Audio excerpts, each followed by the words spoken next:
เอาสบายดีเนาะแล้วก็สวัสดีพ่อแม่พี่น้องเบิดสู่ครูสู่คนเนาะวันนี้ก็เข้ามาสู่ซองเบามาอีกแล้วพี่น้องมาหากินคือเก่าเนาะพี่น้องเนาะมาตอนแรงๆเนาะพี่น้องเนาะมาหากระหอกเนาะมาตอนแรงเบิ่งตะเวนจะตกดินตะเวนจะตกดินแล้วเนาะพี่น้องเนาะมื้อนี้ก็เปิดคลิปอยู่บนทางเนาะพี่น้องกำลังจะไปแหละกำลังจะไปหากินนะเนาะพี่น้องเนาะว่าสีมานหรือบอกกับโบฮูคือกันเนาะไปรับชมรับเบิ่งกันเลยเนาะพี่น้องเนาะเอาไปกันเลยเนาะเบิ่ง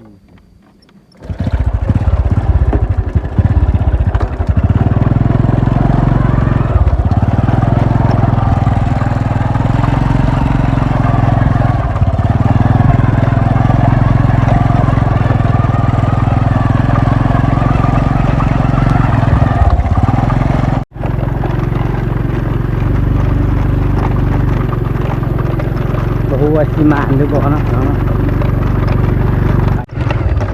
ทางก็บ่ค่อยดีกันใด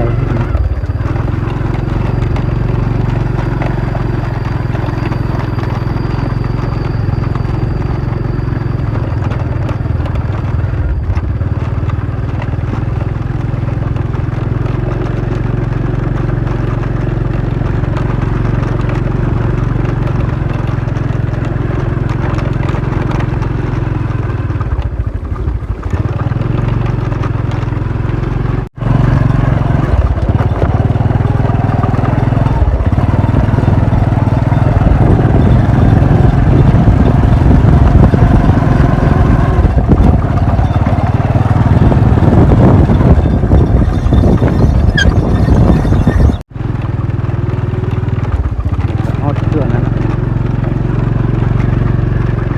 ฮอดเพื่อนมันนะ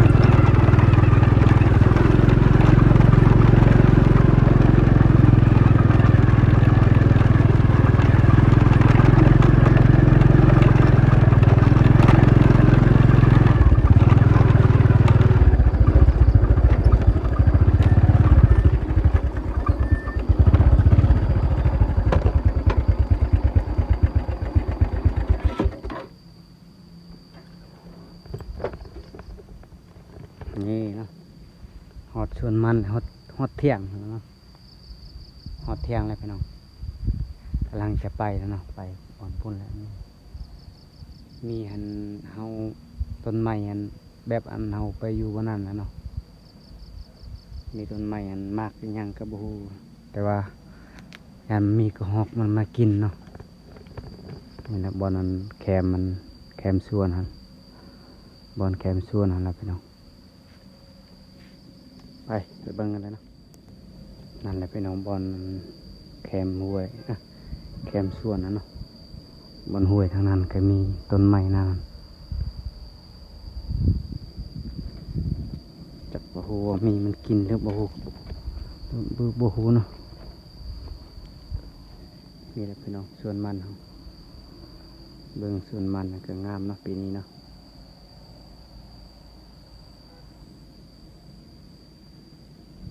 ตะเวนจะตกดินเลยพี่น้อง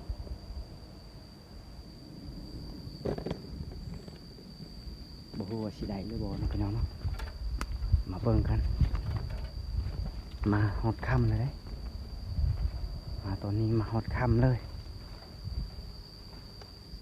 ไปพี่น้องฮอดแล้ววันนั้นแดงอันก็สุกแล้วเนาะกำลังสุกแล้วบ่ฮู้ว่ามีอันกระหอกมากินหรือบ่มีเนาะเฮาก็หามาเท่าเดียวนั่นแหละนี่แหละอยู่บนแคมสวนมันเนาะนี่ก็มีในต้นกล้วยนะเบิดบนแคมสวนมันเฮาเนี่ย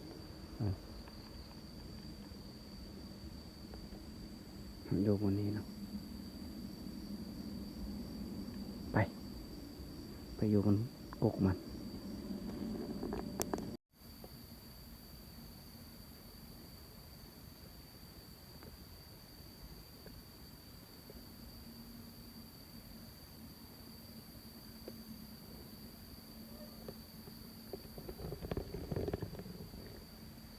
อนนี้ต้นมันหลายเนาะต้นไม้อันนี้มันหลายอันนี้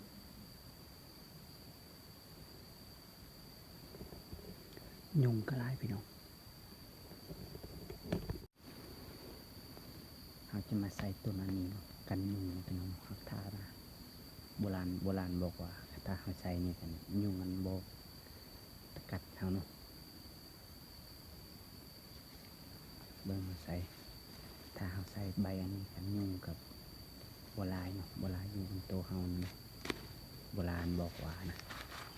เลยเฮาทดลอง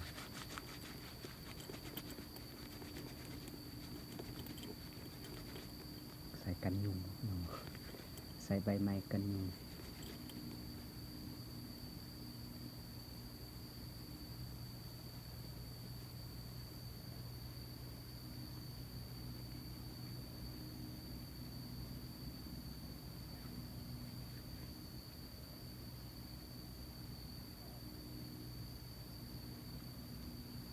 ใส่ใบนั้นกันยุง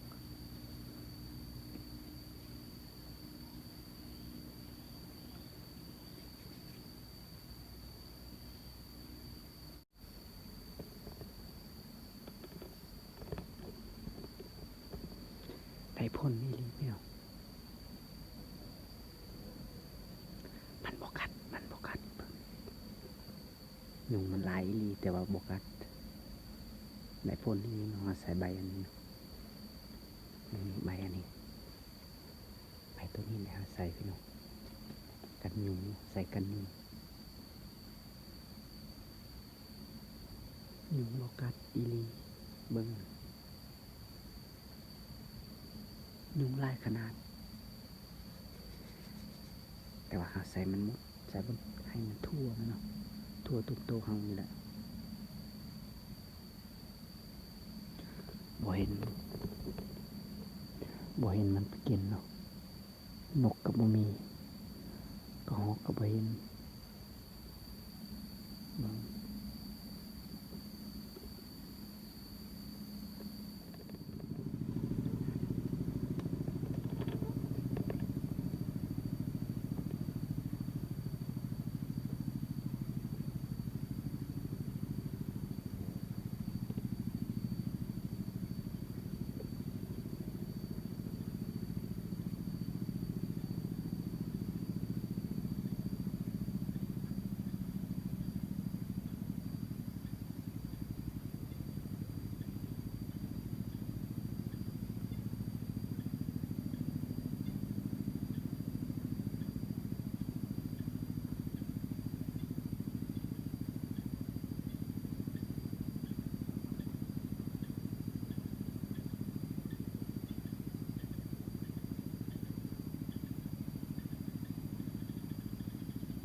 ฝนตกพี่น้องฝนตกตอนแรงฝนตกตอนแรงตอนคิดว่าจะอยู่ฮอดค่ำแต่ว่าอยู่บ่ได้ฝนตกแรงเบิ่งโอ้ยสุยดีพี่น้อง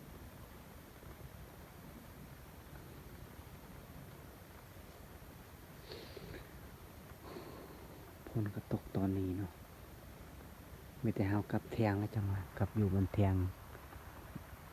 สวนนะเนาะสวนมันนะ มีแต่ตัวหนึ่งมันมา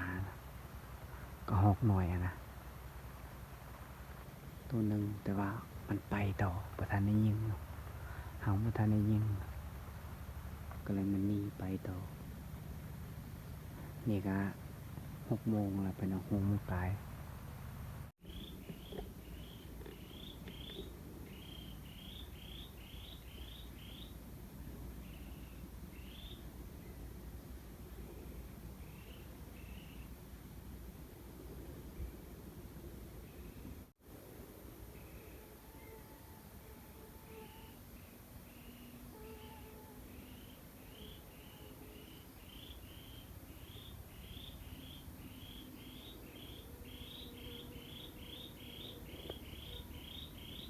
พอเห็นนี่ยังไม่ได้นกมองซื่อๆ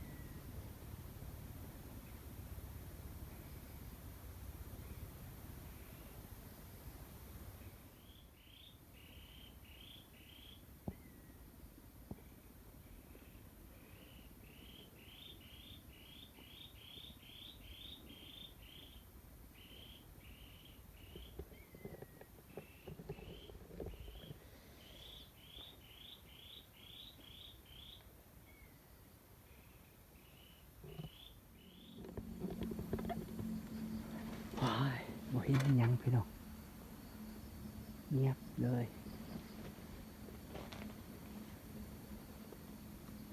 บ่มีฮอดพอโตไปกินเนาะมีแต่ตัวหนึ่งก็ออกมาหน่อยหางบ่ทันได้ยิงเอายิงบ่ทันพี่น้องไปมา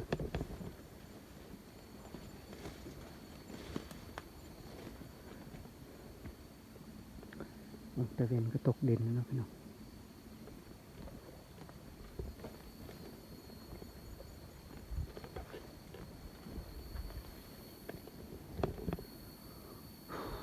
มันจะค่ำแล้วพี่น้อง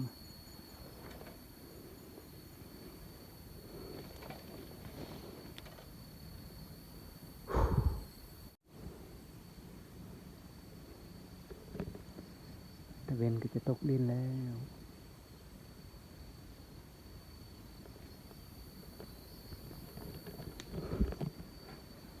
ว้ายมาชุดบ่ได้ฮอดพอโตเลยไปกลับเที่ยงเนาะกลับอยู่บนเที่ยงต่อ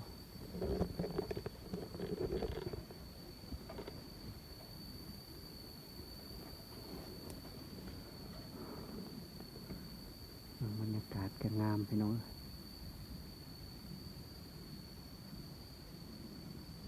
ฝนจะตกเมื่อกี้เนี่ยฝนตกกี้นี่ฝนตกเนาะพี่น้องเนาะ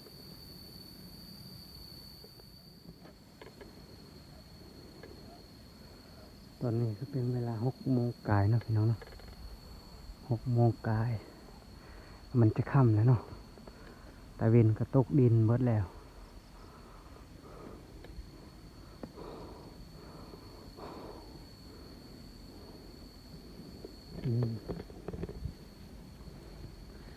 เมื่อยแฮงบ่ได้ฮอดพอโตเลยพี่น้องเอ้ยเราทามือหนาเองเนาะ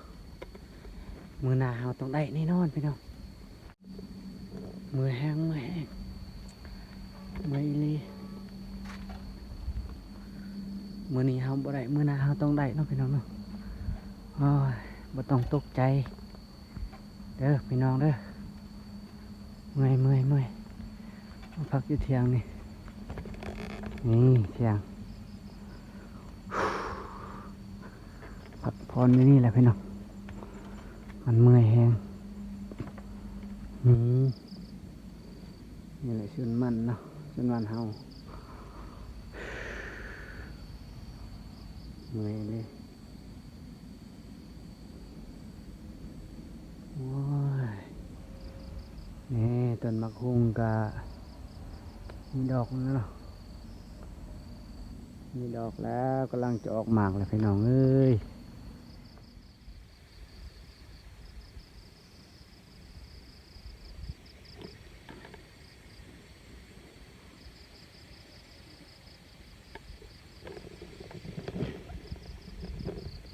นี่ก็อยากค่ำแล้วเนาะพี่น้องเนาะ ค่ำแล้วพี่น้องเอ้ยเบิ่ง7 โมงแล้วเนาะ7 โมงยังพี่น้องเบิ่งบรรยากาศยามค่ำแล้วพี่น้องเอ้ย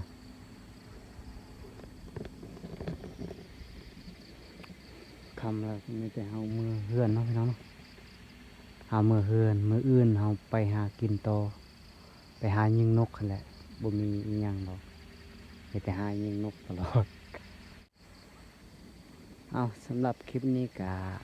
จบที่นี่แล้วนะพี่น้องอยู่เที่ยงนี่เลย